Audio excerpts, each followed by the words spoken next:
Bueno, hola.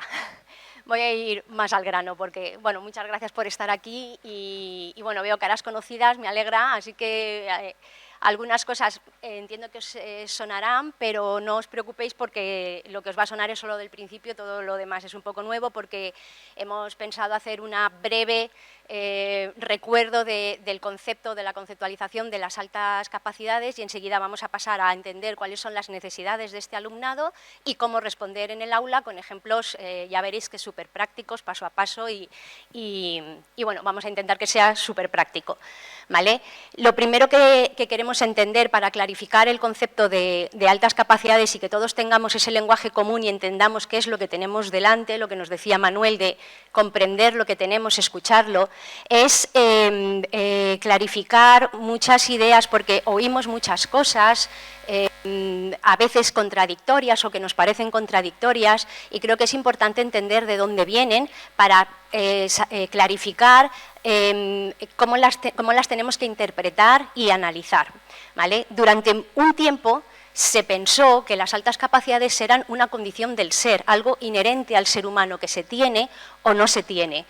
Y se entendía la superdotación, como se llamaba antes, como una condición innata y a los alumnos con altas capacidades o a las personas con altas capacidades como un grupo homogéneo que compartían una serie de características que pueden ser identificadas de forma clara y concisa y por tanto forman un grupo separado.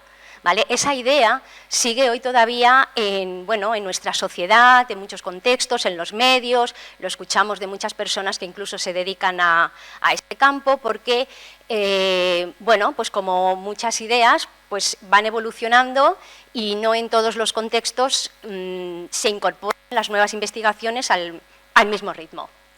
¿Vale? Esta idea de las altas capacidades como una condición del ser y como un grupo homogéneo tiene que ser también entendida dentro del contexto histórico, social y el desarrollo científico de la época. Tiene lugar en una era que hoy en día se llama la era del abelianismo o de la estandarización, en la que se buscaba o se desarrolló esa cultura de orientarse hacia la media. Habréis oído hablar del consumidor medio, a que ya no oímos hablar de eso, pero cuando éramos jóvenes todos éramos consumidor medio, ¿no? Yo muchas veces cuando habréis oído ya, seguro muchos os pregunto a todos vosotros cuántos sois clase baja, cuántos sois clase alta, no me voy a enrollar mucho porque se nos ha comido el tiempo, y cuando os pregunto ¿cuáles sois clase media? Todos me levantáis la mano y digo, bueno, y que seáis todos clase media significa que todos compráis las mismas cosas en el mismo sitio, distribuís vuestro presupuesto de la misma manera, gastáis lo mismo en coche, lo mismo en casa, lo mismo en ropa, lo mismo en comida. No, cada uno tomáis vuestras propias decisiones. Por tanto, que seáis consumidor medio no significa nada, no os define. Lo mismo, o sea, esa evolución, ese reconocimiento ha tenido lugar en muchos campos y se ha abandonado esa idea de dirigirse al consumidor medio, al trabajador medio, al hombre medio, porque eso no existe, es una abstracción irreal.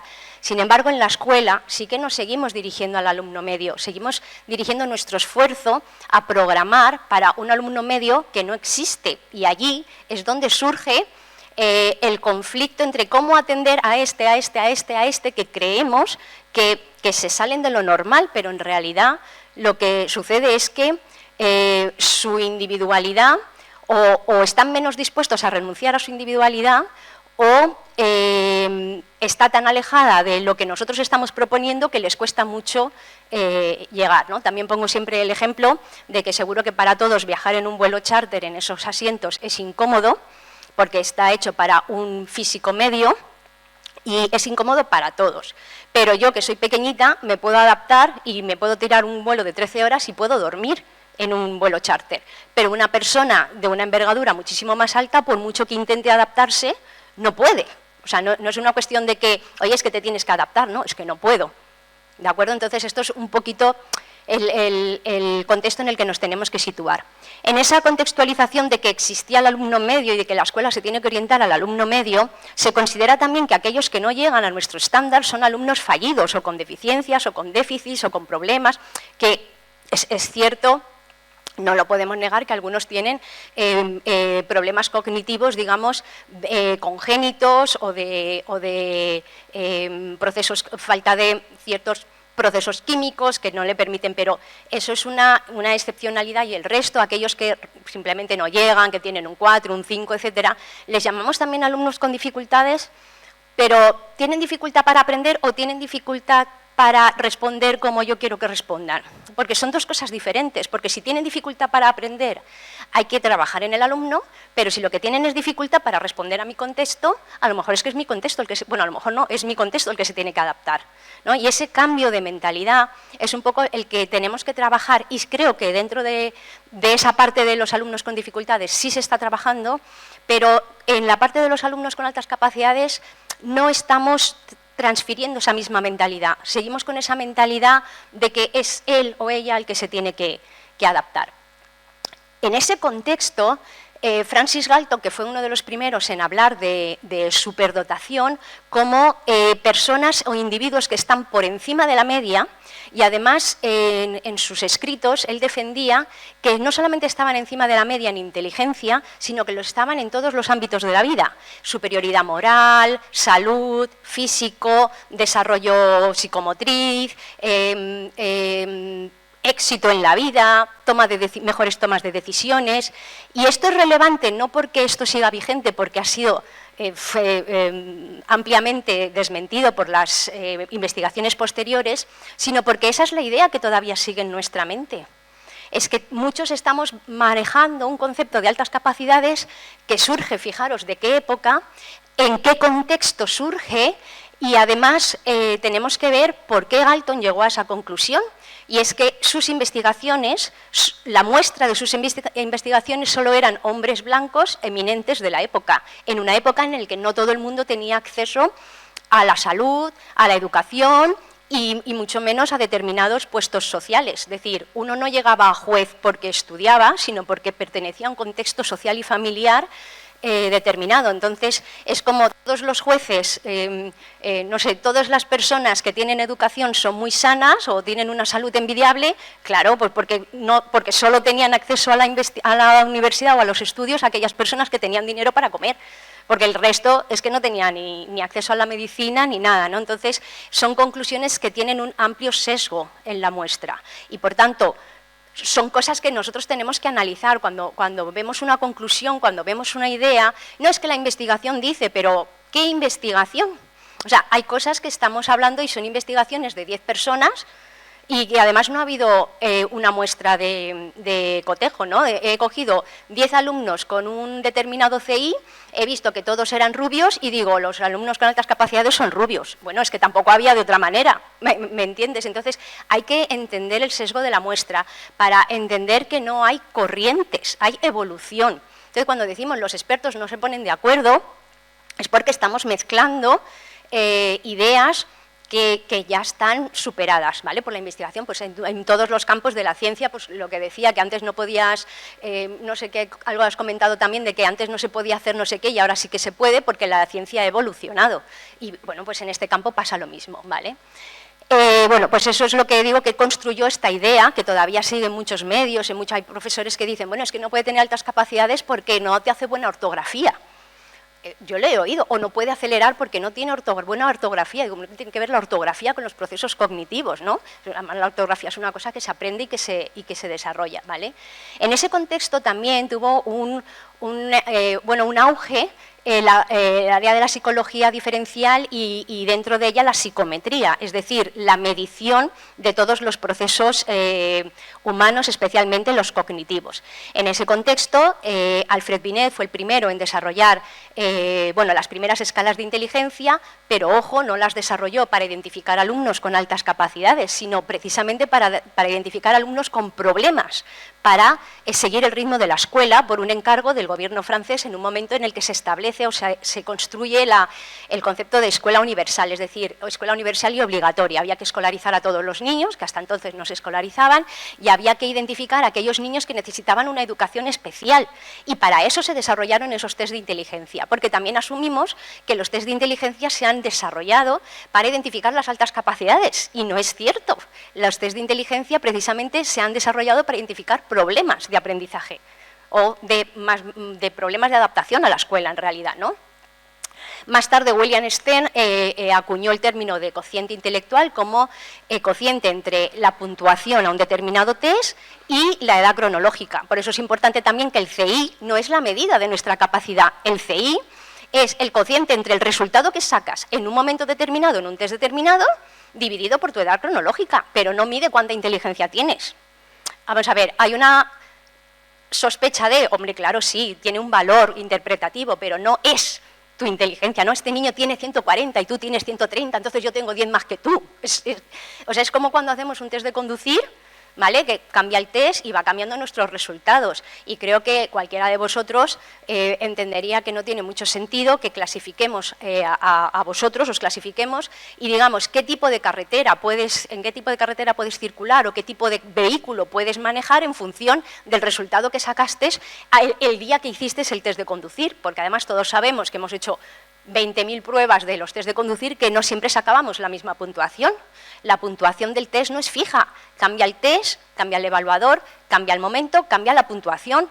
Por tanto, no es una medida, no refleja algo que nosotros tenemos. Es un indicador, es algo que tenemos que observar, que utilizar, pero hay que utilizarlo en la medida o interpretarlo en la medida en que los valores que nos da son y no darle un valor que no es. Y no mide, o sea, no es como que yo mido metro o lo que sea, no lo voy a decir, y eso ya está, y no porque nuestra inteligencia además, bueno, primero que es difícil medir la inteligencia o la capacidad de una forma tan abstracta como en un test de inteligencia, y segundo que no es algo fijo y que depende de muchos factores, ¿vale? Del niño, de la interacción con el evaluador, de la propia prueba, que hay pruebas que tienen más carga académica, otros tienen más carga visoespacial, otros tienen más carga secuencial, y entonces en función de eso, pues la puntuación puede variar.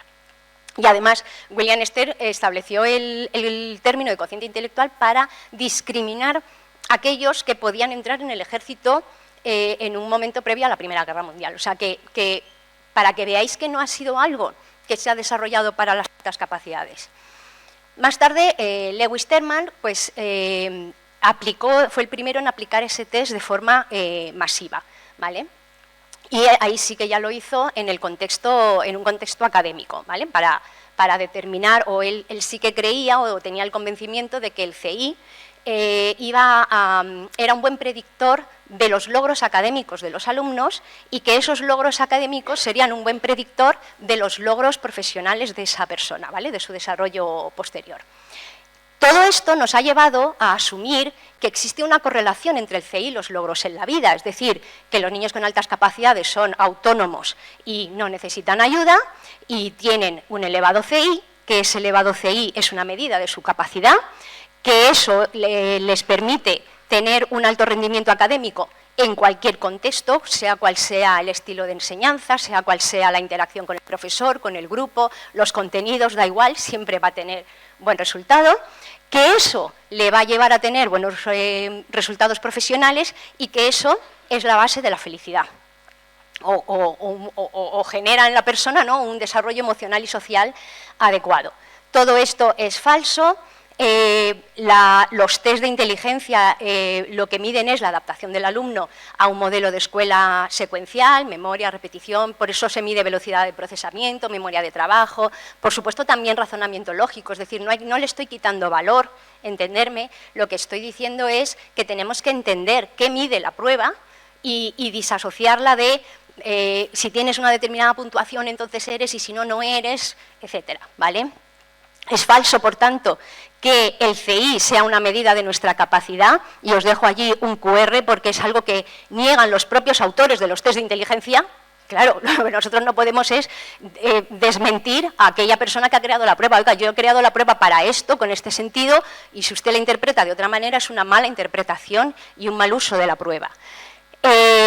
También es falso que simplemente tener un elevado CI o incluso tener alta capacidad o ser especialmente inteligente o tener una elevada capacidad de razonamiento garantiza nuestro éxito académico, porque eso va a depender y mucho de cómo el contexto se adapta a nuestro perfil, y lo ha dicho también Manuel, tenemos que entender a la persona y cuáles son sus necesidades para responder a esas necesidades.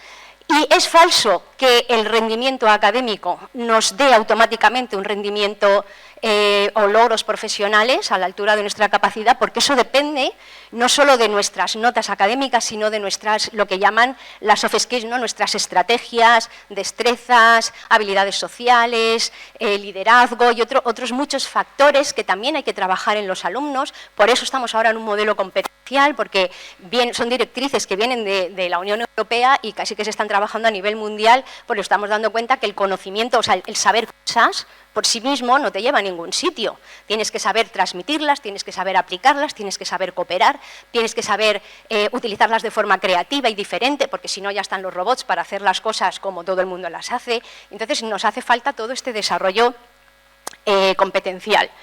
Y también es falso que el logro por sí mismo nos dé la felicidad, porque no solo Maslow, sino también Erickson, por ejemplo, cuando habla de cómo construimos un sentimiento de competencia positivo, nos está hablando de que lo que construye felicidad, sentimiento de competencia positivo, y que además todo ello, cuando uno está bien, dice, tienes que estar bien para poder relacionarte bien. Eso es muy importante, no solo para los profesores, sino también para los alumnos. Cuando los alumnos no se relacionan bien, es porque no están bien. ¿Y qué es estar bien? Pues según todos los psicólogos, la psicología humanista, y además lo ha dicho también Manuel, cuando nosotros estamos inmersos en un proceso de desarrollo de nuestro potencial, es cuando nos encontramos bien. Y además los estudios sobre inclusión también nos dicen cuando uno se siente incluido, cuando uno está inmerso en un proceso de desarrollo de nuestro potencial. ¿Y qué es desarrollo de nuestro potencial? Es sentir progreso, progreso cognitivo, progreso de nuestras competencias. Cada vez nos comprendemos mejor el mundo que nos rodea y comprendemos mejor a nosotros y nuestras interacciones. Es decir, estamos en ese proceso de autorrealización, que es un proceso a lo largo de toda nuestra existencia, desde que nacemos hasta que morimos, y además también lo han demostrado las investigaciones, que es lo que realmente motiva al ser humano en última instancia, ¿no?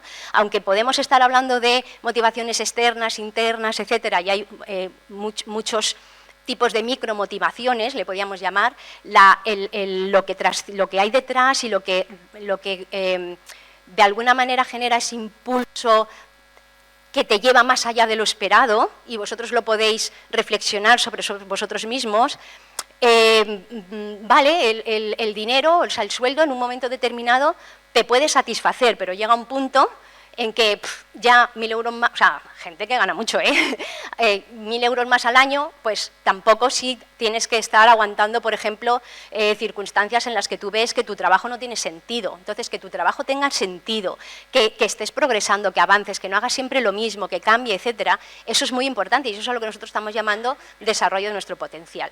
Porque obtener logros sin esfuerzo, por ejemplo, cuando los niños en primaria obtienen 10 sin hacer nada, no genera un sentimiento de competencia positivo, al contrario, lo que genera es esas barreras que también me ha parecido que ha hablado Manuel, de que intentamos proteger aquello que tenemos para que no se nos vean nuestras deficiencias, porque realmente no saben qué es lo que han hecho para obtener esos logros. Y entonces están siempre en esa situación de incertidumbre en el que los demás creen que soy muy listo, pero yo realmente no sé por qué soy tan listo, ni qué es lo que tengo que hacer para sacar 10, ni cómo los saco, y eso no construye un sentimiento de competencia positiva y, por tanto, tampoco construye ese proceso de autorrealización o desarrollo personal y interior y exterior que necesitamos para sentirnos bien.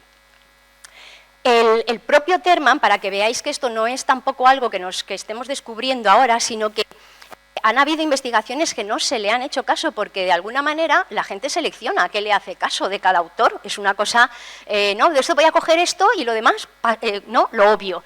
Porque el propio Terman, que era un gran defensor del CI y que hacía esta correlación entre el CI y éxitos en la vida y felicidad, hizo una investigación para intentar demostrarlo.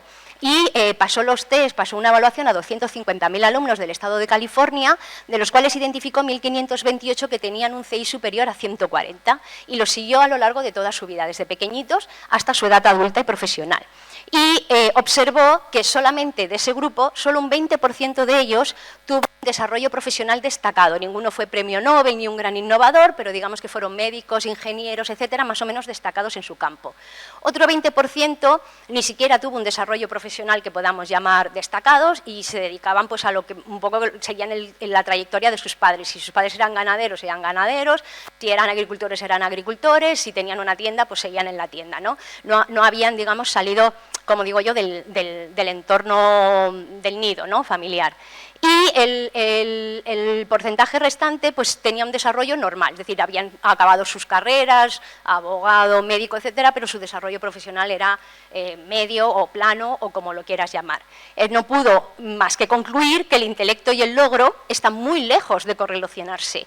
De hecho, su compañero de investigación concluyó, dice, de haber elegido cualquier otro grupo al azar de un entorno familiar parecido, hubieran tenido los mismos logros que los termitas. Por lo tanto, está poniendo el foco en la importancia del entorno familiar, de los valores que transmite la familia y también la escuela, porque forma parte de ese entorno de desarrollo del niño que va construyendo los valores y que de alguna manera construye en él esa mentalidad de hasta dónde puedo llegar yo.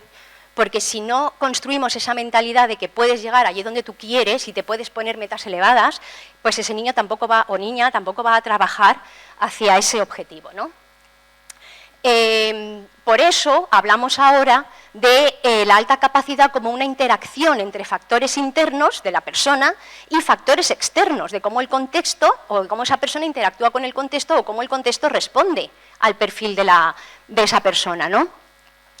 Coincide con que también en los años 70-80, por lo menos en el campo de la empresa y la psicología, solo que a la escuela no ha llegado, pero está llegando ahora, empieza un movimiento en contra de ese movimiento de estandarización, ¿no? ¿Os acordáis que estábamos en ese modelo de todos teníamos que converger hacia la media y en los años 70-80 surge el movimiento de la individualidad importa, ¿vale? Individuality Matters, y empiezan las propuestas de personalización.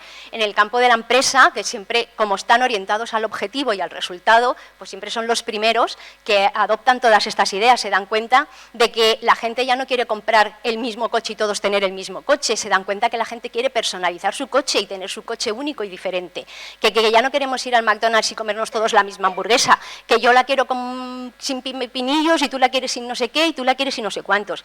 Y si los procesos de producción en masa se pueden personalizar, ¿cómo es que no podemos personalizar la educación?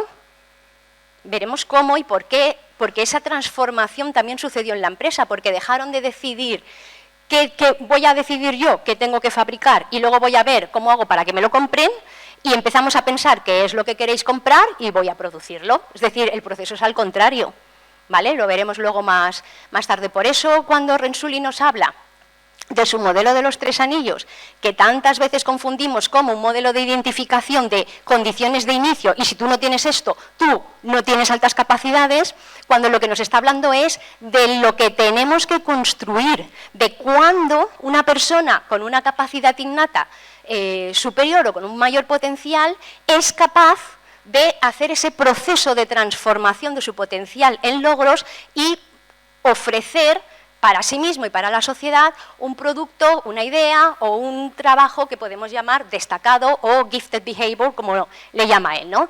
¿Y cuál es esa interacción? Pues nos habla, por supuesto, hay que tener un potencial superior, es decir, no sé, todos podemos poner un montón de niños a recibir la misma instrucción que Carlos Alcaraz, pero solo Carlos Alcaraz llega a ser número 1 no sé cuántos días seguidos o años seguidos o lo que sea, ¿vale? Todos han recibido la misma educación para la excelencia, pero unos van a aprovecharla mejor que otros. Eso es indudable en cualquier campo, ¿vale? Sea música, educación, matemáticas, ciencias o deporte. Y además hace falta lo que él llama, aquí le hemos llamado motivación y lo hemos interpretado como motivación que viene de serie. O sea, o traes la motivación de casa o tú no vas a llegar a ningún lado. Y la motivación, de nuevo, es un proceso de interacción. Es que yo puedo tener una cierta motivación intrínseca, pero si el entorno no me acompaña, vosotros podéis llegar al centro con un montón de ideas, pero si el director no te da las herramientas, tus compañeros te siguen y te miran raro y los papás encima se te echan encima, pues tú lo intentas, pero llega un momento en que no eres Superman o Superwoman, ¿no? Entonces, la motivación siempre es una interacción entre el perfil de la persona y cómo el entorno favorece, impulsa esa motivación, ¿no? Entonces, estamos hablando de cómo el entorno puede, digamos, dicho de una forma muy simple, bueno, es que a mí se me vienen ¿habéis visto las películas estas de los japoneses que cogen una bola de fuego y la lanzan? ¿Vale? Pues el entorno es un poco eso, ¿no? Es coger ese impulso inicial y lo puede lanzar o lo puede apagar. Y por eso la importancia del entorno. Y luego nos habla otra cosa que cuando Rensuli habla de creatividad, pues muchos estamos evaluando el producto final, especialmente artístico o plástico, cuando de lo que nos está hablando es de hacerse preguntas inusuales para buscar otros caminos. Eso es el pensamiento divergente, eso es la creatividad. No es el qué bonito dibujo me ha hecho o cuando decimos, por ejemplo, yo que vengo del campo de marketing y me veo, y es que estoy viendo aquí unos papás me van a pegar, pero cuando te vienen y te dicen, no, es que en el cole hemos hecho una empresa y entonces vosotros planteáis a los niños, venga, a ver qué se te ocurre. Y entonces a la ocurrencia más rara le llamáis creatividad. No distinguimos ocurrencia de idea creativa, ¿vale? Entonces no es tener mira lo que se me ha ocurrido, ¿vale? Entonces eso, estamos hablando de preguntas inusuales, de buscar caminos diferentes. O si lo queremos ver de una manera un poco más compleja, pues analizar el modelo de Gagné, de nuevo, muy simplificado, pero nos está hablando también de ese proceso de transformación de nuestro potencial innato que nos permite avanzar hasta cierto punto. Por eso nosotros en los niños en primaria sí que vemos que parece que aprenden solos, porque es verdad que nuestro potencial innato hasta un punto nos deja desarrollarnos. Pues si lo queréis ver de otra manera, es lo que Vygotsky llama el área de desarrollo próximo, es decir, aquello que tú eres capaz de desarrollar por ti mismo, que en los niños con altas capacidades supera las expectativas de lo que el currículum plantea para su edad. Y por eso creemos que van a seguir así siempre y que por eso no necesitan ayuda. Pero eso tiene un límite. Por eso sus necesidades están en seguir abriéndoles ese camino para que sigan esforzándose, ¿vale? Si ese potencial inicial no recibe la oportunidad, el reto y el feedback cada vez más especializado, con un nivel de reto cada vez superior, que exige al alumno cada vez ir progresando sobre sí mismo, al final no obtendrá logros destacados o logros a la altura de su capacidad, sea su capacidad la que sea. ¿Vale? Es verdad que nos fijamos en, no sé, ejemplos muy destacados, porque es la forma en que mejor lo visualizamos, pero no quiere decir ni mucho menos que tenemos que el objetivo con todos los niños con altas capacidades es que ganen un premio Nobel, porque el objetivo es que desarrollen su potencial al máximo, sea cual sea, en el área que ellos elijan. Pero para eso tenemos que darles las alas para que esa elección sea libre y no que decidan algo que está por debajo de su capacidad porque les da miedo llegar, o porque la nota no le dio, o porque ha acabado construyendo bueno, pues un sentimiento de competencia negativo, ¿no? De en realidad no sirvo, ¿vale? O sea, que no sea algo de donde se protege o donde se resguarda, sino que sea una libre elección. En definitiva, lo que tenemos que entender es el talento como un proceso de transformación de nuestro potencial en logros. Para ello importa la capacidad, la que fuere, pero si eso no está inmerso en un proceso que nos permite desarrollar nuestras fortalezas personales, nuestras destrezas de pensamiento, nuestras estrategias de comunicación, de relación, de aprendizaje, no vamos a llegar a obtener logros a la altura de nuestra capacidad. Y para ello hace falta conectar con el reto. Es decir, el reto tiene que estar a la altura del potencial. Si esa conexión no se da, ese proceso de transformación no va a tener lugar y, por tanto, no vamos a obtener los logros a la altura de nuestra capacidad. Y eso es importante porque ese proceso de autorrealización, de desarrollo del yo, que nos hace estar bien con nosotros mismos y con nuestro entorno, depende de que seamos capaces de desarrollar nuestro potencial. Porque si no, serán adultos frustrados, porque podemos todos identificar, ¿no? Pues mira, se le daba muy bien tal, pero luego no tuvo el valor, no llegó tal y está toda la vida, bueno, pues se ha conformado con algo menos, que para otros puede ser, es decir, no es menos porque para todos sea algo menos, pero para él o para ella, pues es algo menos y entonces siente esa frustración y por tanto no se relaciona bien ni está bien. Y ese entorno de reto sin duda tiene que tener lugar en la escuela, porque la escuela es obligatoria y por tanto tiene el deber de responder a las diferencias de los alumnos. E insisto de nuevo, esto es una idea de consenso, es decir, no existen distintas corrientes, como decimos Marta y yo, ¿qué corriente solo hay? La corriente alterna y la corriente continua. Y lo que existe es un consenso con distintos modelos que matizan determinadas ideas o complementan, porque en realidad van todos convergiendo y respondiendo a las mismas evidencias. Y lo que también hay es investigadores reconocidos internacionalmente y luego gente pues, que habla desde la opinión, ¿vale? Por no decir otra cosa. Entonces, sí que os tenemos que pedir mucho rigor, ¿no? Porque esto es un campo muy complejo que requiere de una formación muy amplia en campos muy diversos que confluyen en lo que se llama hoy la conceptualización de las altas capacidades y el desarrollo del talento, que no basta con, no, pues es que yo pues es que tengo tal título y entonces ya pues he leído de aquí y allá, porque al final genera confusión y os genera confusión a vosotros y que sois los que tenéis que aplicar las cosas en el aula. Bueno, acabado este bloque, vamos a intentar desgranar cuáles son las necesidades de aprendizaje y desarrollo de este alumnado.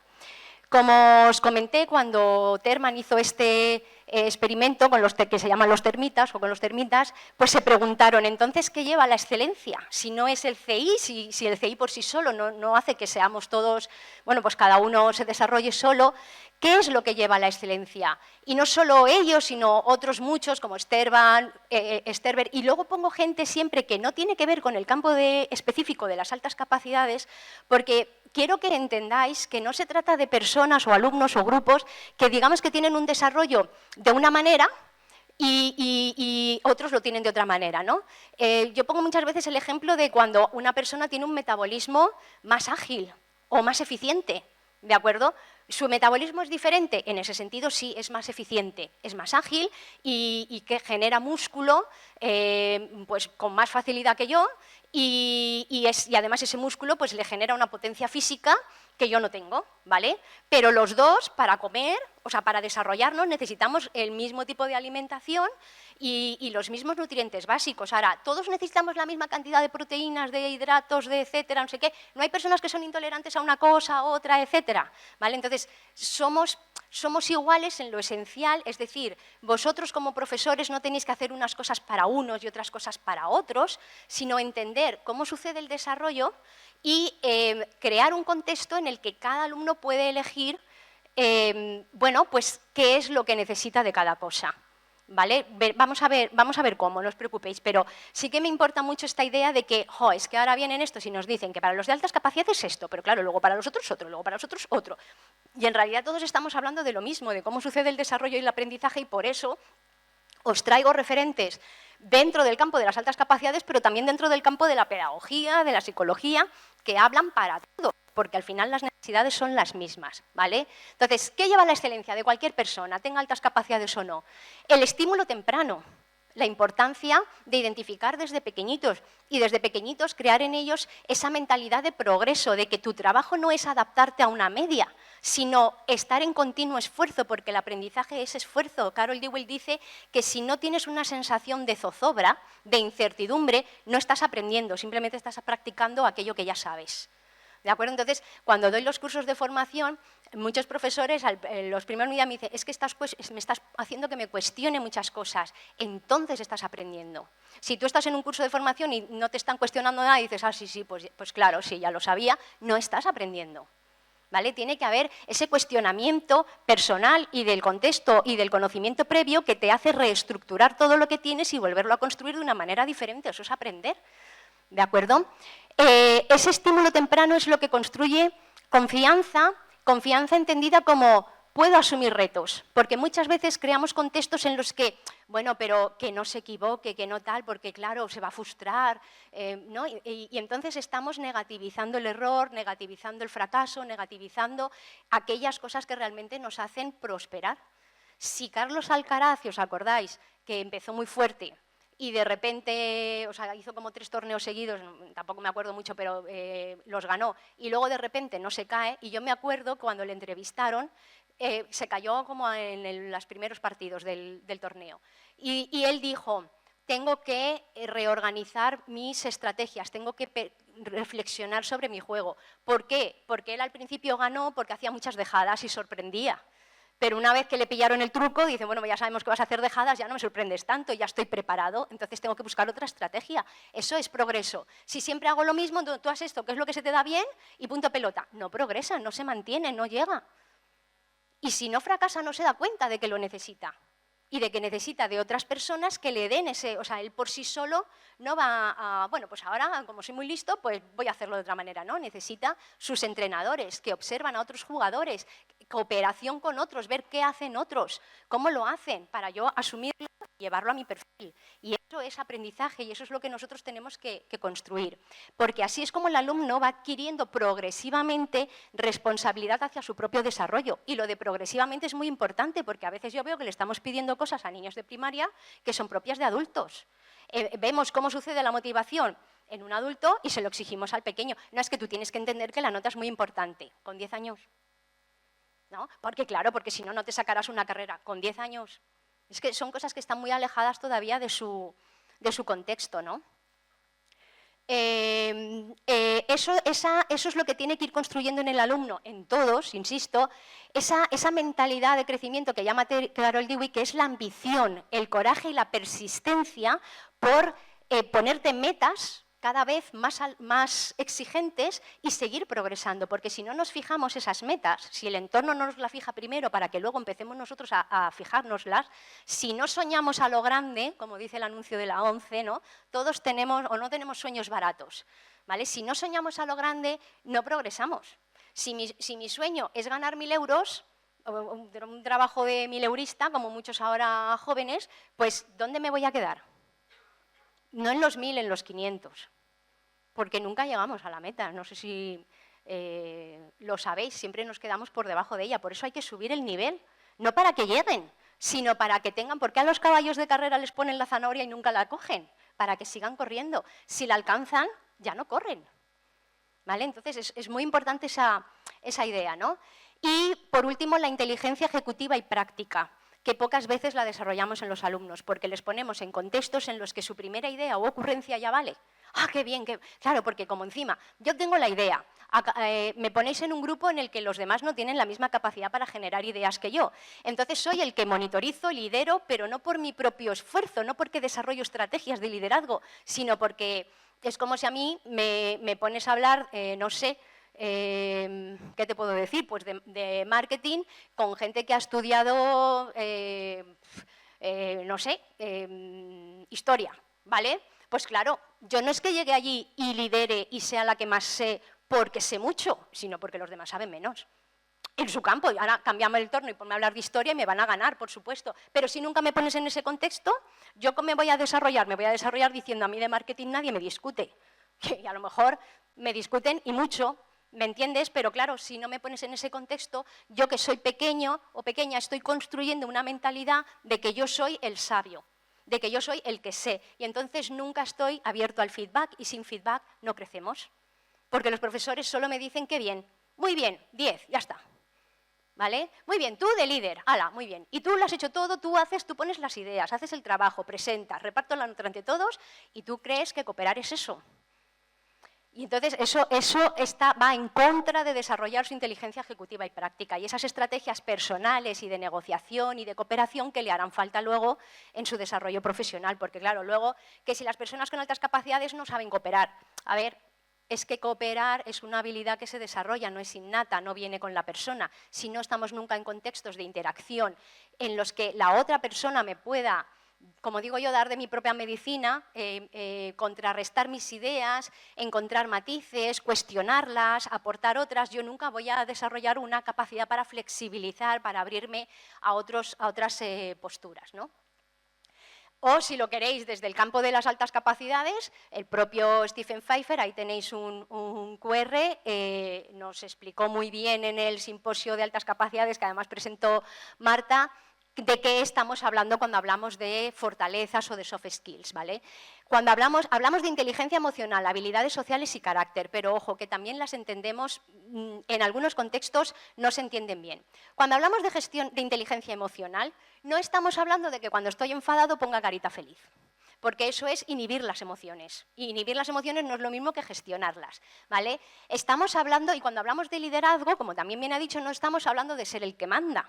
Hay liderazgos pasivos, hay liderazgos de personas que incluso son el contralíder, que les llaman, ¿no? Está en algunos grupos, podéis encontrar el líder que intenta imponerse, que intenta imponer sus ideas, y luego el otro que puede ser más callado, puede ser más tranquilo, que simplemente no sigue al líder y hace que los demás poco a poco se vayan dando cuenta de que hay otras alternativas y se acabe moviendo el grupo. Es decir, hay muchos estilos de liderazgo y cuando hablamos que los niños con altas capacidades tienen una mayor capacidad para liderar, también estamos hablando de que progresivamente, no, con 5 años, pues hombre, a lo mejor no. Es que también tenemos que ver que hay un progreso, pero también tenemos que entender que hay muchos estilos de liderazgo. Y que además podemos estar también incluso hablando del autoliderazgo, es decir, bueno, yo es que no tengo ningún interés en llevar al grupo a ningún sitio, pero estoy, digamos, liderando mi camino y siendo independiente, y esa independencia también es una forma de liderazgo. Caer bien en tu entorno, adaptarte, estrategias, entender, a ver, este profesor qué es lo que quiere, porque este otro profesor me pide otra cosa, ¿no? Esa flexibilidad y esa adaptación, eso es lo que llamamos gestión emocional, percepción del otro, etcétera. Bueno, es mucho más complejo, pero cuando habilidades sociales tampoco estamos hablando de que sea el niño al que más cumpleaños le invitan, ni el niño que más amiguitos tiene, ni al que todos le llaman en el patio, porque también confundimos mucho habilidades sociales con ser popular, y son dos cosas diferentes, porque diferentes en el sentido de que para ser popular basta, pues yo podría ser popular, vengo aquí, os regalo a todos 1000 euros, ya que soy muy popular. Puedo ser muy antipática, ¿sabes? Pero, ¿me entendéis? O sea, popular y habilidades sociales no es exactamente lo mismo. Estamos hablando de la capacidad para cooperar, de construir redes que te ayudan bueno, pues que te llaman, que cuentan contigo, que te tienen en cuenta. La capacidad para pedir ayuda. Muchos niños con altas capacidades, yo doy talleres a los niños con altas capacidades que de alguna manera están bajando su rendimiento y muchas veces dicen, bueno, es que tengo que hacer este trabajo, pero es que no sé cómo hacerlo. Y digo, ¿le has preguntado al profesor? Y se quedan bloqueados porque no conciben que ellos tienen el derecho a preguntar al profesor. Y yo he preguntado mucho para entender, pero ¿cómo puede ser? Mi propio hijo dice, no es que, ¿cómo que preguntar al profesor? ¿Por qué? Porque de pequeños, cuando ellos preguntaban y hablaban en clase, ¿qué le decían los profes? Se les ha quedado esa idea de que ellos no tienen derecho a preguntar, de que ellos no tienen derecho a aportar, de que el profesor no está allí para ellos. Por eso es muy importante que desde pequeñitos ellos entiendan que también tienen derecho, como todos los demás, a preguntar, a equivocarse, a no saber, a aportar a todo lo que hacen el resto de sus compañeros. Reclamar, no estás de acuerdo con una nota, reclama, pero no como un elefante en una cacharrería, sino con habilidad, con argumentos. Con estrategia también. Y, por supuesto, el aprovechar oportunidades, ¿no? El subirte a los carros de, no, que no te dé miedo, que no pienses que va a haber otro vagón, si pasa un tren por ahí, pues cógelo. Y la gestión del yo, ¿vale? El desarrollar un carácter positivo, disfrutar del proceso, la humildad de aprender, perseverancia, iniciativa. Pero para desarrollar eso, que no son cosas que vienen innatas, necesitamos estar inmersos desde pequeñitos en un entorno que nos hace perseverar. Porque si yo consigo logros a la primera, pues no desarrollo la capacidad de perseverar. Si no me permiten tener iniciativas, no puedo desarrollar la capacidad de tener iniciativas, porque si yo estoy en clase, mi papel es hacer lo que el profesor manda y mis propuestas no son tenidas en cuenta, pues es imposible que se desarrolle ninguna iniciativa, ¿vale? Por tanto, todas estas habilidades se conforman por interacción con el entorno. De nuevo, es nuestra responsabilidad.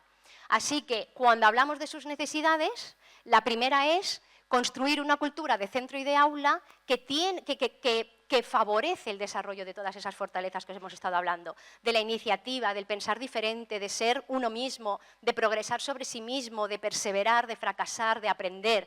Esa cultura, como digo yo, en el que ser inteligente es genial.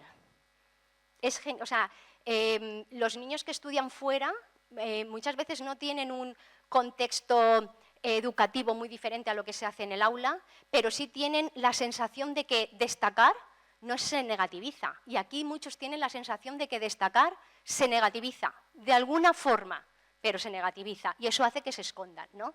Por lo tanto, tenemos que crear un entorno en el que preguntarse a lo normal, cuestionar, resolver y se estimule a todos a ir más allá de lo esperado. Y en el que ser diferente sea normal. Y que quien está en un proceso de aprendizaje se equivoca, ¿vale? Es normal.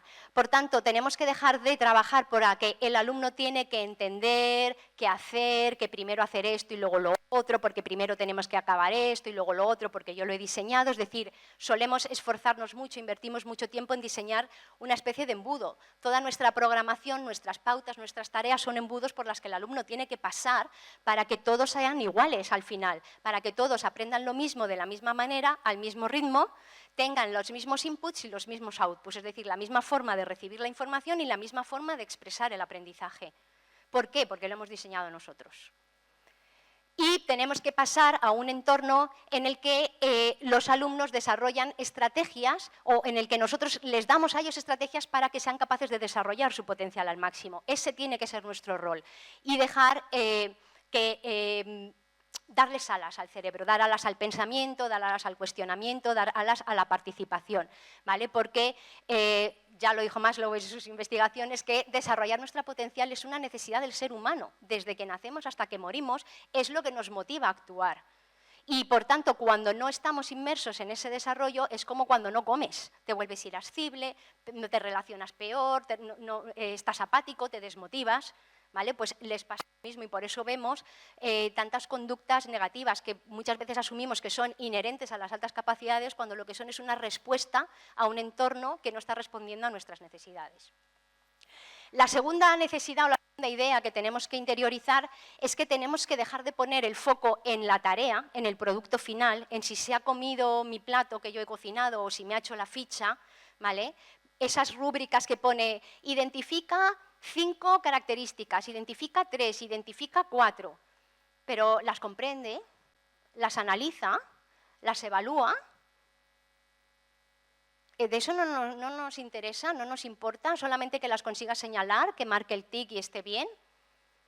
¿Me entendéis? Entonces, eso es poner el foco en el proceso y no en el producto final, ¿vale? Para eso tenemos que asumir un rol en el que la mayor parte de nuestro esfuerzo está en ofrecer un feedback efectivo a los alumnos, pero no un feedback para decirles si tu tarea está bien o no, si el color era bonito, si las imágenes se veían bien, o sea, no en la forma, que es lo que menos importa, porque el producto final en un alumno que se está desarrollando no es lo importante. Para que sea capaz de generar productos finales destacados, necesita todo el proceso de la escuela, el bachillerato, la universidad, formación profesional o lo que sea que estudie profesionalmente, para después, cuando esté en un campo especializado, en una empresa especializada, sea capaz de ofrecer un producto final ya perfecto y que funcione, ¿no? Pero es como si estuviéramos ya preparándoles para ser arquitecto y con 5 años dice que no me has hecho la casa perfecta, ¿vale? Y como no me la haces perfecta, ¿qué hacemos?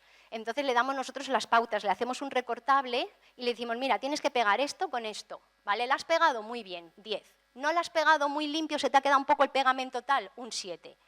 Pero ¿el niño está aprendiendo a hacer casas? ¿Cuáles son las claves de construir una casa? No. Está aprendiendo a pegar los recortables que tú le has recortado, que tú le has preparado. Y entonces invertís un montón de tiempo en todos esos materiales, ¿vale? Pero no estamos invirtiendo el tiempo en lo que verdaderamente importa, en enseñar al alumno a llegar, a comprender, a evaluar, a analizar, para que luego de mayor sea capaz de hacer ese producto final que tendría que hacer. Cuando hablamos de feedback, insisto, el objetivo no es que resuelva mi tarea, sino que profundice y amplíe su aprendizaje tanto como desee en cada momento.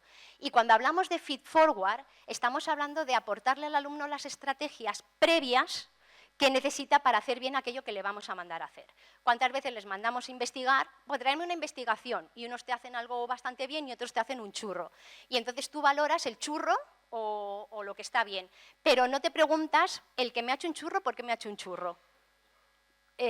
Creemos que es que no sabe, no puede o es un vago.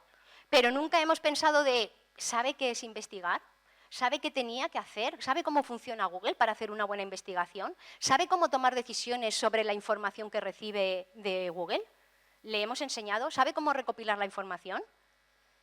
Y así, si trabajamos allí, también reduciríamos porque muchos de los problemas que tenemos para atender las altas capacidades que decimos, bueno, es que hay otros que nos necesitan porque no llegan, pero es que no llegan porque nunca les enseñamos a llegar.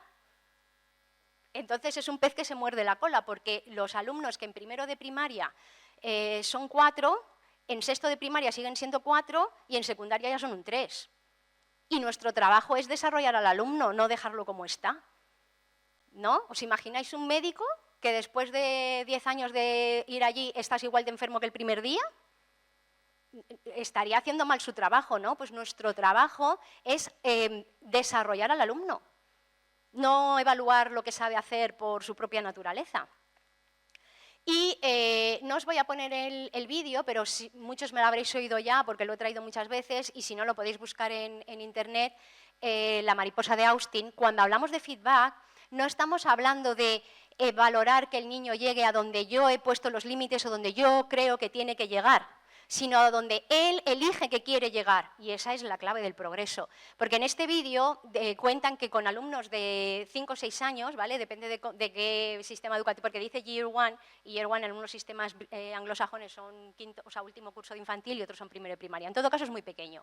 Y entonces dicen que tenían que estudiar las mariposas. Y la profesora les pide que haga un dibujo científico, que no artístico, porque eso es muy importante, un dibujo científico de una mariposa. Y lo primero que hace es que les dice que elijan ellos qué mariposa quieren dibujar.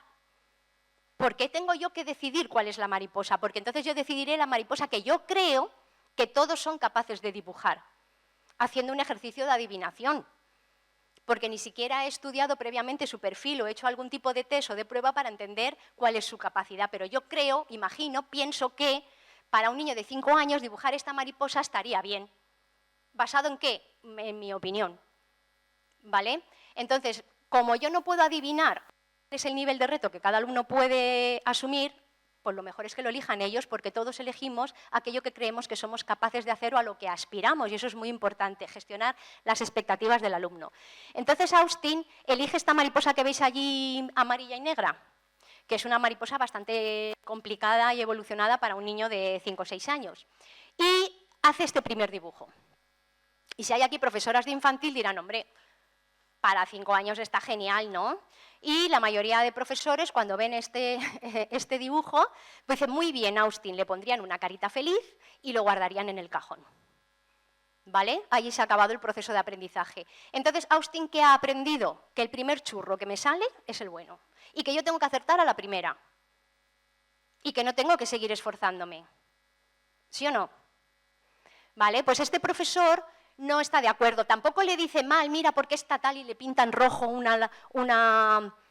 cómo tendría que hacerlo, o le pone un dibujo con puntitos para que sigan los puntitos y entienda que el ala era más grande. No le facilita el camino, le hace pensar y le dice, bueno, muy bien, es un primer borrador, el lenguaje que utilizamos es muy importante, es un primer borrador para que entiendan que aprender es una cuestión de borradores que van progresando. Y le dice, ¿pero qué podríamos mejorar? Y utiliza todo el conjunto de la clase y pone los 2 dibujos y decís, ¿qué podríamos hacer mejor? Trabajando el feedback, la autoevaluación y esa mentalidad de desarrollo y crecimiento que tendríamos que trabajar en todos los alumnos. Y entonces, si veis el vídeo, veréis que muchos alumnos dirán, bueno, es que creo que las alas tendrían que ser más grandes. ¿Más grandes cómo? Pues hasta aquí. Y además, no tendría que ser como una curva. Y además tendría que tener como forma de triángulo y los alumnos empiezan a aportar ideas, con lo cual están desarrollando esa mentalidad de metacognición respecto de sus propias estrategias de aprendizaje. Se lo están diciendo a Austin, pero al mismo tiempo lo están aprendiendo ellos. Y Austin hace esta segunda mariposa. El profesor sigue sin conformarse. ¿Por qué? Porque esa mariposa no está genial, es algo destacado para un niño de 5 años, desde luego que lo es. Pero el profesor dice, no, Austin ha elegido hacer esa mariposa. Mi trabajo no es ponerle límites ni caritas felices a lo primero que haga. Mi trabajo es ayudarle a llegar hasta donde él ha querido, hasta su propio objetivo, ¿vale? El objetivo que él ha elegido. Y repite el proceso y hace esta mariposa. Aquí hay un cierto paso atrás y eso suele suceder en cualquier proceso de aprendizaje. Saturación, confusión, cansancio y podemos tener pasos atrás, que eso es algo que también en la escuela, pues ya está, pues ya no puede mejorar, pues hasta aquí es lo mejor que has podido hacer. No, sigamos insistiendo y Austin hace esta mariposa. Seguimos insistiendo y Austin hace esta mariposa. Y seguimos insistiendo y Austin hace esta mariposa.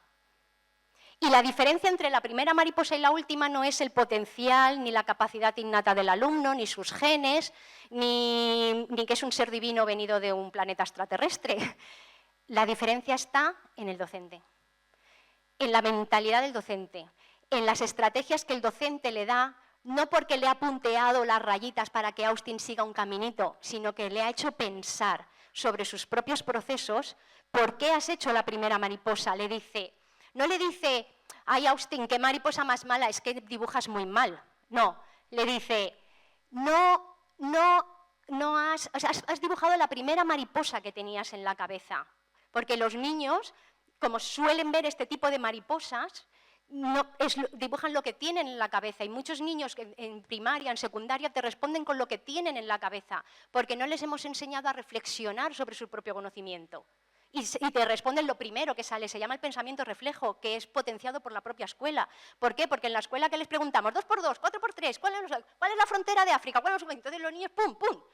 Entonces se acostumbran a ese pensamiento reflejo, en lugar de darles tiempo para reflexionar. Y le dice, has olvidado observar como un científico, para que él se dé cuenta de qué es lo que ha pasado. No es que no puedes, no es que no sabes, es que te has olvidado de pensar, de observar, de analizar.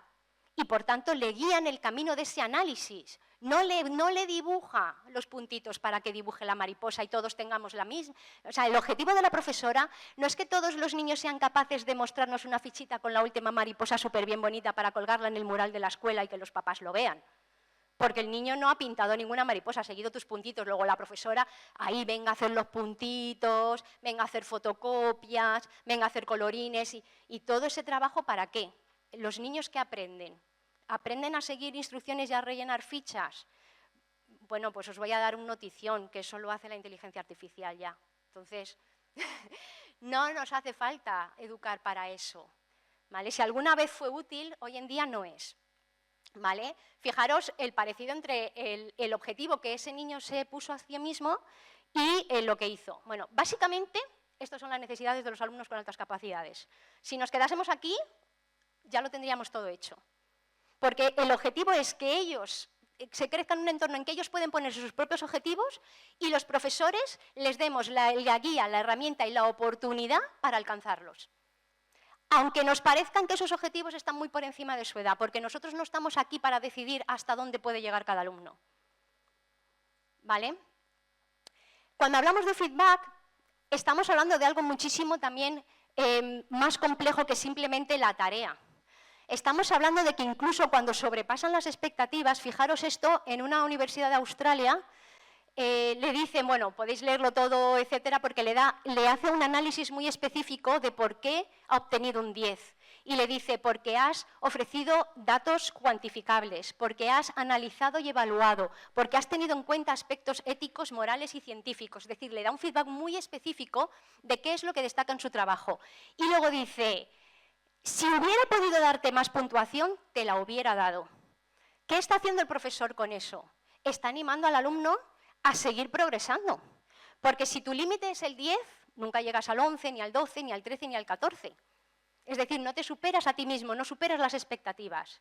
Y no se trata de que ese niño hay que darle un 14, se trata de que ese niño o alumno hay que construir esa mentalidad de superarse siempre, incluso cuando llegas a la meta. Porque Carlos Alcaraz, cuando gana lo que sea, quiere ir a la siguiente. Y el Real Madrid, cuando gana la 15, ya está pensando en la 16. Y eso es lo que hace que gane. Ellos lo han dicho, los comentaristas, no sé si lo habéis oído, nadie ha dicho el Real Madrid gana 15 Copas de Europa porque sus jugadores tienen los mejores jugadores del mundo o han nacido con un potencial innato que tú ponlos a jugar y juegan. Han dicho es la mentalidad del equipo. Es la mentalidad del equipo. Y eso es lo que no estamos haciendo en las aulas, la mentalidad de superarse, porque eso es lo que tira del potencial de todos y lo que hace que todos, no solo los de altas capacidades, todos suban de nivel. Por tanto, tenemos que dejar de concebir la educación como una cuestión de que yo pongo la barrera y luego miro a ver cuánto llegan. Llegas a la barrera, te quedas a 3 metros, porque eso es lo que hacemos cuando diseñamos una tarea, una pauta, un examen, un proyecto, cuando lo diseñamos nosotros estamos diciendo hasta aquí puedes aprender. Este es el nivel de profundidad, de complejidad y de abstracción que tú puedes desarrollar y punto. Y cuando llegues al rincón a entretenerte. Porque es que es lo que hacemos, ¿vale? O sal al aula de enriquecimiento y haz otra cosita, pero aquí ya no sigas profundizando más. Y eso es un error, porque le estamos diciendo que uno puede desarrollarse hasta un límite. Y ese es el problema de conceptualización que tenemos respecto a sus necesidades, ¿vale? Por tanto, anímales siempre a ofrecer guía para llegar más lejos y preocúpate y ocúpate incluso cuando bajan unas décimas su rendimiento. Mi hijo está estudiando fuera y, oye, perdonadme que os lo cuente, pero es que me parece muy significativo. El primer trimestre sacó un 9,8 en matemáticas. El segundo sacó un 8,7. ¿Cuántos de vosotros llamáis a los padres a tutoría cuando un alumno pasa de un 9,8 a un 8,7? ¿Nadie? Pues a mí me llamaron a tutoría. ¿Qué pasaba? Que si es de 9,8, tiene que sacar 9,8.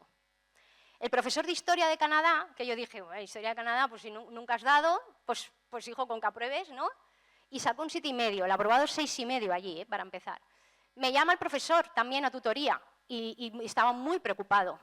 Y le digo, pero no entiendo por qué está preocupado, porque ha aprobado, ¿no?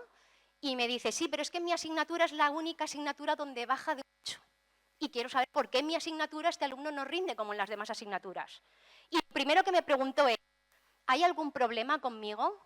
¿No le caigo bien? ¿No le gusta mi forma de enseñar? ¿Hay alguna percepción negativa? O sea, lo primero es, quizá el culpable soy yo. La de matemáticas me dijo lo mismo. Quizá no le he explicado bien este trimestre, ¿vale? Y una vez que dices, no, el alumno no está contento contigo, tiene una buena interacción y tal, despejamos esa incógnita y dice, bueno, entonces, ¿tiene algún problema emocional? Porque ha tenido algún problema con algún compañero, ha tenido, como está fuera, siente morriña de la familia, etcétera. No, en la familia donde está... pues lo que ha dicho él, ¿no? De qué pasa, cuáles son las circunstancias que rodean al alumno para entender esto. No pasa nada. Entonces, ¿qué ha pasado? Ya le dije yo, bueno, pues que mi hijo ha sacado un 9,8 y ha dicho, ¿para qué me voy a esforzar tanto? Porque viene de una cultura en la que no hay que... me he pasado, ¿vale? Y entonces yo le dije lo que tiene, la profesora dijo, vale, entonces lo que tengo que hacer es soplarle en el cuello, me lo dijo así literalmente, para que no se confíe. Porque cuando te confías empiezas a sacar un 8,7, 8, 7 y empiezas a confiarte y te bajas. Y entonces dijo, le tengo que seguir soplando en el cuello para que no baje. Porque si eres capaz de un 9,8, es que ese es tu nivel. Y esa mentalidad es muy importante, no por el 9,8, que todos sabemos que luego en la vida eso no sirve para nada. Es por la mentalidad que construye de esfuerzo y superación constante. Que eso lo tenemos que hacer con todos los alumnos, con el que saca un 5 para que saque un 6, con el que saca un 6 para que saque un 7 y con el que saca un 9 para que sobresalga por más allá. Y eso es lo que tenemos que hacer. Pero también, cuando hablamos de feedback, también tenemos que entender cuando fallan, por qué fallan. Esto es un examen de un alumno con altas capacidades, identificado, evaluado y con todas lo que exige la normativa. Y le dice la profesora un examen, aplica la propiedad asociativa para realizar las siguientes sumas. Y fijaros el follón que hace la conmutativa, ¿vale? ¿Por qué creéis que hizo la conmutativa? Bueno, la profesora entendió que es porque no sabe, porque no ha estudiado, porque no se esfuerza. Y lo que pasa es que lo vio demasiado simple. La propiedad asociativa no tiene ningún sentido. Se puede aplicar en una suma, pero no tiene ningún sentido, porque nos va a dar igual agrupar que no agrupar, que el resultado va a ser el mismo. Por tanto, él, como hacen muchos alumnos con altas capacidades, buscan la complejidad. Y cuando simplificamos demasiado hasta un punto que carece de sentido, porque cuando las cosas no tienen sentido, ellos buscan el sentido, y lo que aquí tenía sentido era aplicar la conmutativa. Y una vez que a eso le llama conmutativa, se equivoca en la segunda, porque si lo anterior era conmutativa, lo segundo es asociativa, por lógica, porque aplican la lógica. Y eso es lo que nosotros tenemos que entender, ese es el feedback que le tenemos que dar. Y nos lo tenemos que dar nosotros mismos, porque aquí el primero que se tiene que evaluar es el profesor. ¿Vale? ¿Qué he hecho yo? ¿Es mi enunciado suficientemente claro? ¿Tiene sentido mi enunciado? Mi problema, mi situación de aprendizaje, lo que sea que estoy planteando, ¿tiene sentido en sí mismo? Porque si no tiene sentido, va a generar complejidad. Y hay alumnos que responden, no, pero es que los demás lo han hecho bien. Claro, porque cuando son tan chiquititos, es primaria, quinto de primaria, la capacidad para cuestionar y buscar la complejidad todavía no se ha desarrollado, entonces simplemente están acatando y están viendo, esto en clase lo hicimos así, pues lo hacemos así, pero tampoco están comprendiendo, solamente están repitiendo un patrón. Póngame los alumnos con altas capacidades, precisamente si decimos que tienen pensamientos divergentes, porque no repiten patrones, identifican patrones, que es distinto que repetirlos. Y entonces lo que buscan es el sentido de esa pregunta. ¿Qué quiere evaluar la profesora aquí conmigo? No puede ser esto porque no tiene sentido, entonces se lo busca.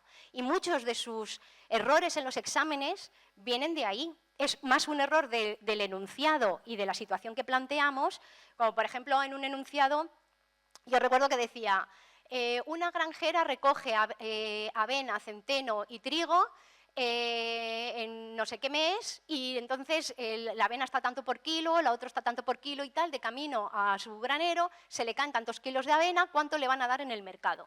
Y mi hijo lo dejó sin contestar. Y dices, pero si estos son sumas y restas, ¿por qué ha pasado? Dice, mamá, porque es que la avena, el trigo y la centena no se recogen a la misma vez, y menos en junio. Unos se hacen en una época, otros se hacen en otra época y otros se hacen en otra época. No porque fuera tan listo o que le interesa el tema, sino porque tiene un abuelo que es agricultor, que tenemos avena, centeno y trigo, y justamente pues la abuela estaba vendiendo la cosecha y como el tema de dinero le gustaba mucho, le estaba ahí pegado y la abuela le explicó todo esto.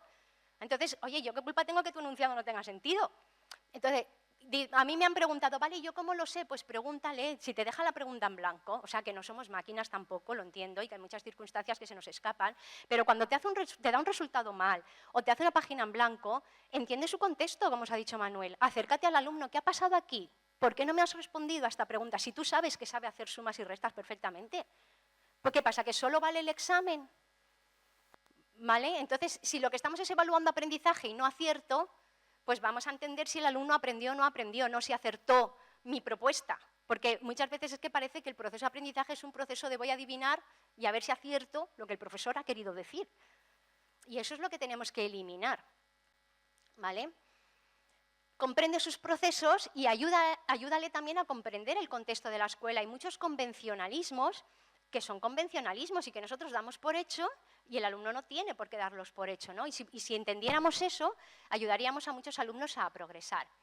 Es decir, que cuando hablamos de feed forward, de lo que estamos hablando es de dejar de invertir mucho tiempo en construir la receta perfecta, ¿vale? Y entender que lo que importa es que el alumno no es que coma el pollo a la pantoja, como ya he dicho en algunas reuniones, porque es la receta que yo he encontrado y que me parece súper guay. ¡Ay, que es que he encontrado una receta súper chula que a mis alumnos les va a encantar! Y te tiras una semana preparando materiales, pautando los tiempos. Bueno, inviertes muchísimo tiempo y luego se la sirves emplatada y luego evalúas en qué medida cada alumno se ha comido el plato que tú le has servido. ¿Vale? Lo que tenemos que entender es, ¿qué es lo importante? ¿Por qué tienen que comer pollo? Porque tienen que comer proteínas. ¿De cuántas formas diferentes se pueden comer las proteínas? Y luego que cada uno se cocine las proteínas como le dé la gana, que unos harán una simple pechuga a la plancha, oye, ¿es simple? Sí. ¿Pero ha comido proteínas? Sí. Y otros a lo mejor hacen una deconstrucción del pollo con gaseado de hidrógeno y bomba de no sé qué. ¿Vale? Bueno, pues déjalo que llegue al nivel de complejidad que le dé la gana. Y lo que tú tienes que hacer es enseñarle las técnicas. Oye, yo es que quiero hacer un pollo deconstruido no sé qué. Vale, pues yo te voy a dar las técnicas. Yo es que quiero hacer una pechuga a la plancha, ¿vale? Pues yo te voy a dar las técnicas que tienes que tener en cuenta, que no se te queme, qué temperatura del fuego, etcétera, para que pienses, ¿vale? Y ese tendría que ser nuestro trabajo. Esto de ir a los nutrientes es lo que Collicott, que es una, bueno, no sé si impulsora o primera, etcétera, pero desde luego es un referente en el aprendizaje multinivel, habla del contenido subyacente, es decir, de entender qué es lo importante que tienen que aprender los alumnos y evaluar eso y poner nosotros el foco ahí, ¿vale? Veremos también con ejemplos cómo se llega.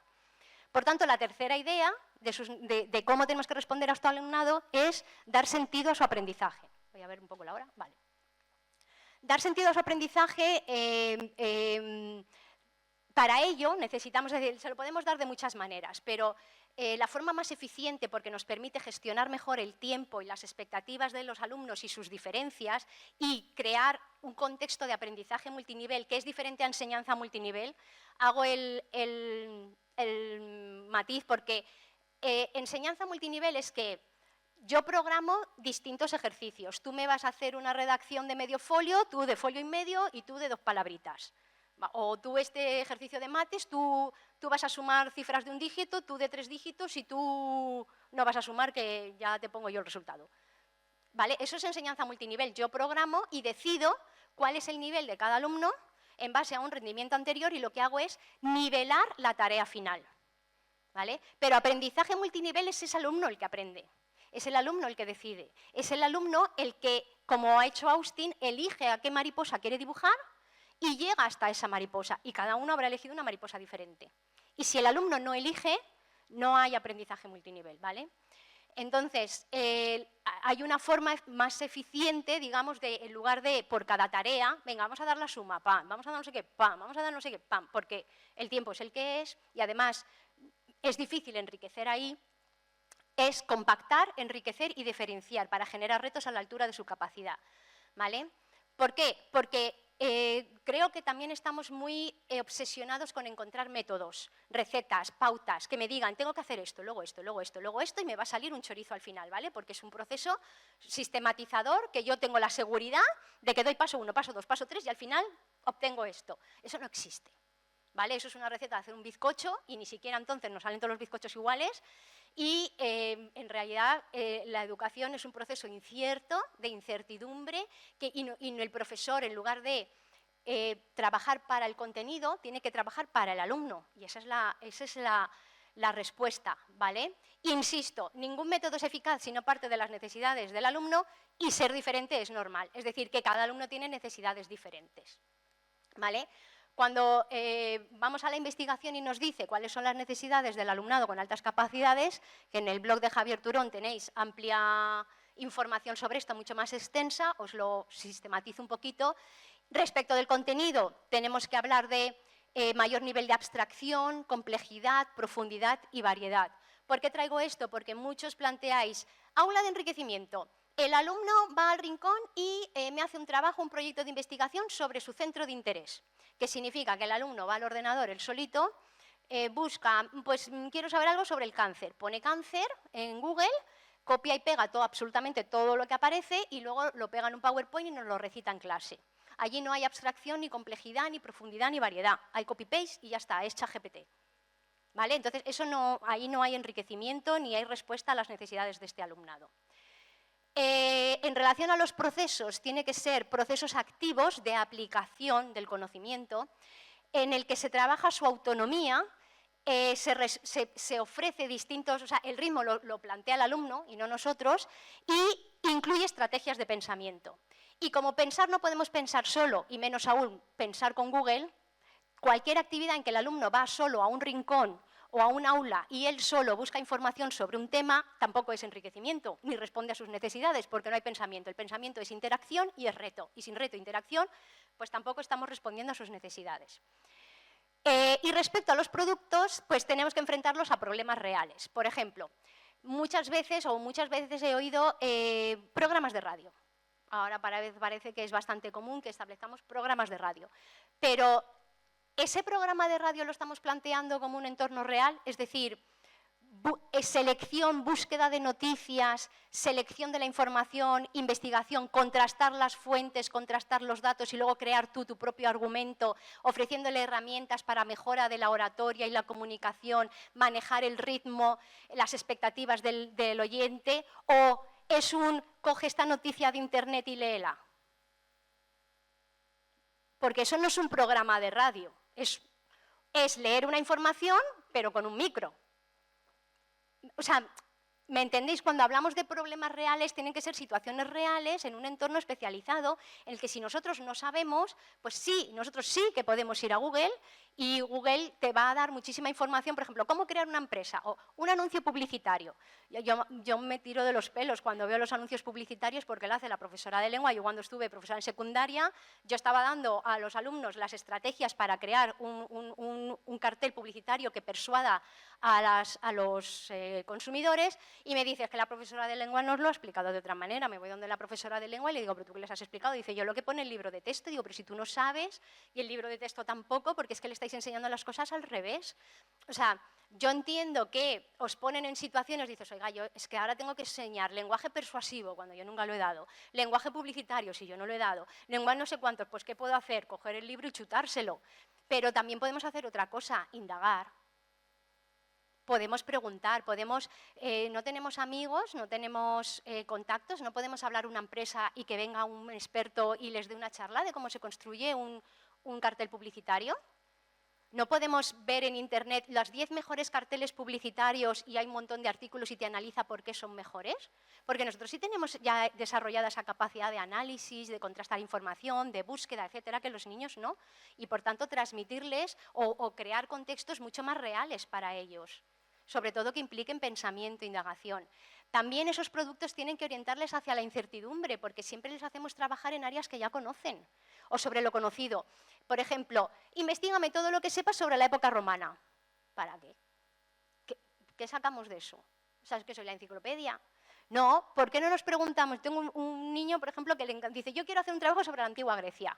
Y digo, vale, pero no me vas a hacer un trabajo sobre la antigua Grecia, me vas a responder a esta pregunta.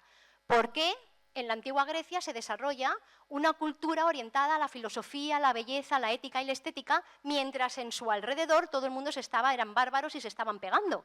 ¿Qué pasó allí? ¿Qué circunstancias se dieron para que esa cuna, esa cultura naciera allí y no en otro contexto? Porque eso sí que le va a hacer pensar. Y eso no lo puede encontrar en Google. Puede encontrar la información por trozos que luego la tiene que conectar y construir su propio argumento. Y ese es el tipo de trabajos que tienen que hacer para transformar, porque eso nos tiene que hacer pensar. Entonces, si allí influyeron determinados aspectos geográficos y sociales, bueno, no voy a contar la historia, pero vamos, fue un tema geográfico y social, ¿cómo podemos aprovechar eso, por ejemplo, en España o en África o en otros países que necesiten ese impulso cultural que tuvo lugar en ese momento? Porque lo importante del aprendizaje es la aplicación que nos ayuda a transformar a comprender el pasado para transformar el futuro. Y luego un feedback experto, como os he explicado antes, que no se trata de muy bien, sino vamos a tirar más de ti. Si has llegado hasta aquí es porque todavía tienes más. Es decir, si tú llegas hasta un punto solo, pues mi trabajo no es aplaudirte, mi trabajo es decir, bueno, si hasta aquí has llegado solo, ¿cuánto más puedes llegar? Cuestionarte, aunque lo hayas hecho muy bien, para que sigas avanzando. ¿Vale? También, además, es que es una cuestión ya legal, ni siquiera solo para los alumnos con altas capacidades. Si ya tenemos un contexto en que nos dice que hay que flexibilizar el contenido y el agrupamiento para permitir que cada alumno llegue al máximo de su potencial, es un imperativo legal para todos los alumnos. ¿Vale? También nos dice Rensuli, no se trata tanto de determinar quién es o no de alta capacidad, sino de crear las condiciones en que los talentos puedan emerger y desarrollarse. En otras palabras, a mí hay gente que me pregunta, haciendo un símil, ¿cómo puedo yo identificar a los niños que bailan bien en mi aula? Pues para empezar no les obligues a estar sentados y sin música, porque no se puede identificar quién baila bien si no les ponemos a bailar. No podéis identificar quién tiene un desarrollo cognitivo y de destrezas de pensamiento más complejos si no creamos un entorno en el que todos los alumnos están en ese proceso de implicar destrezas de pensamiento. ¿No? Si el contexto es repite lo que yo planteo, tú puedes identificar quién acata mejor, quién se somete mejor, pero tú no puedes identificar quién tiene altas capacidades, por eso nos cuesta tanto verlos. ¿No? Y entonces queremos un listado de características, pim, que me permitan hacer un checklist para identificarlos. Cuando lo que se trata no es, o sea, se trata de, ¿cómo sabe Ferrero que hay un Carlos Alcaraz en su aula, en sus clases? Porque él tiene un centro de alto rendimiento, les da a todos estos, y entonces es que lo ves. ¿Por qué? Porque le dejas desarrollarse. Y entonces no te hace falta ningún checklist, ni te hace falta nada. Pero claro, si los tienes sometidos, si a todos los tienes dando así a la pelota, a la pared, ahí dices, vale, ¿y cómo puedo identificar yo quién puede ser número uno? Pues hombre, es que si no les deja jugar un partido difícil. ¿Me entendéis? ¿Vale? Y no voy a adentrarme en el modelo SEM porque os lo va a explicar Marta mucho más extenso y mucho más técnico y bien, o mejor, pero quería traeros de nuevo muy simplificado para que veáis que lo que viene a continuación, que ya vamos a empezar con los ejemplos, responde a estas ideas, ¿vale? Que no es como un invento o yo qué sé, ¿no? Que veáis que detrás subyace estas ideas, ¿no?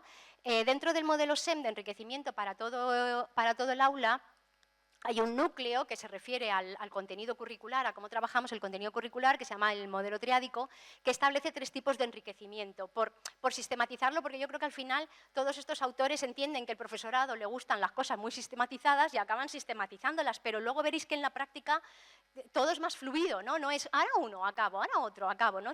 Todo converge y fluye de una manera más espontánea, por eso quería traéroslo. Partimos de un reto creativo. Es decir, de aplicación, de incertidumbre, de aplicación, de algo que yo no puedo encontrar en Google ya hecho.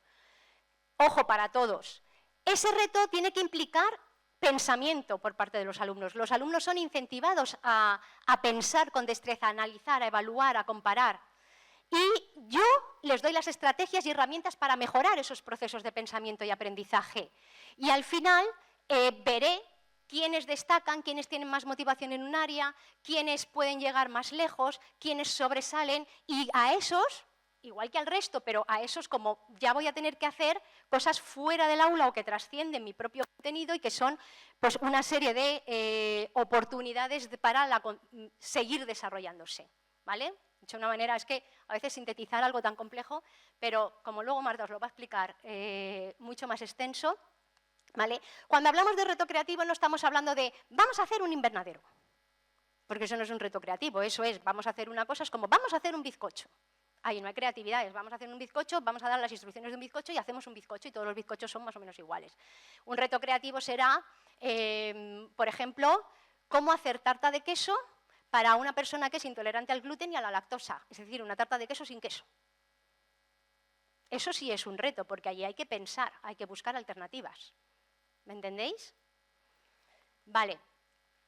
Cuando hablamos de pensamiento, es que tenemos que estar hablando de elección. Si no hay un proceso en el que el alumno elige el nivel de complejidad, el enfoque con el que quiere abordar ese reto, en el que, por ejemplo, dice, bueno, pues es que yo quiero hacer una tarta de queso, pero la neoyorquina, o yo quiero hacer la francesa, o yo quiero hacer una receta de Cercano Oriente, que es como... tienen una tarta de queso un poco distinta a la que conocemos, ¿vale? Y que cada uno pueda elegir las diferentes alternativas que se plantean o distintos enfoques de un mismo problema.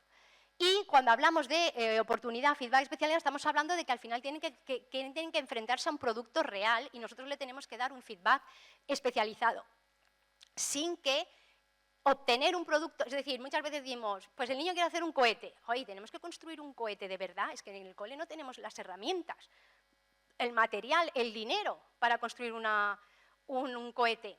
Pero es que el producto final, al final, es lo que menos importa, en el sentido de que lo que importa es el proceso que lleva al alumno hasta ahí, ¿vale? Y cómo implica todas sus destrezas y disfruta de ese proceso, ¿vale?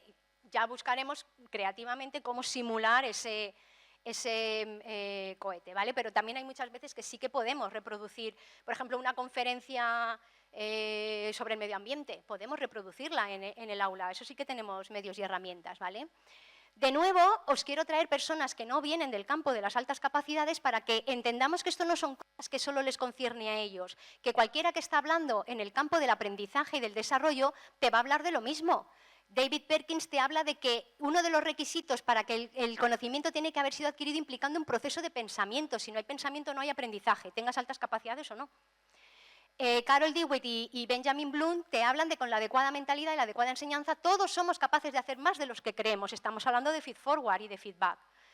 John Dewey te habla de que el origen del pensamiento se encuentra en la perplejidad. Te estamos hablando de enfrentarme a situaciones de incertidumbre que no están resueltas. Y no te está diciendo para estos niños sí y para los otros no.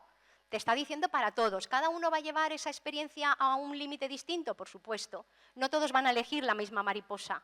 Pero como la han elegido ellos, todos estarán satisfechos con su mariposa. Y perdón, me he comido a Edward de Bono, que nos dice que pensar de forma crítica es un proceso más útil para el ser humano y la sociedad en su conjunto cuando está orientado hacia un proceso creativo. Vale. Yo creo que lo podemos dejar aquí y seguimos con los ejemplos después del descanso. ¿Vale?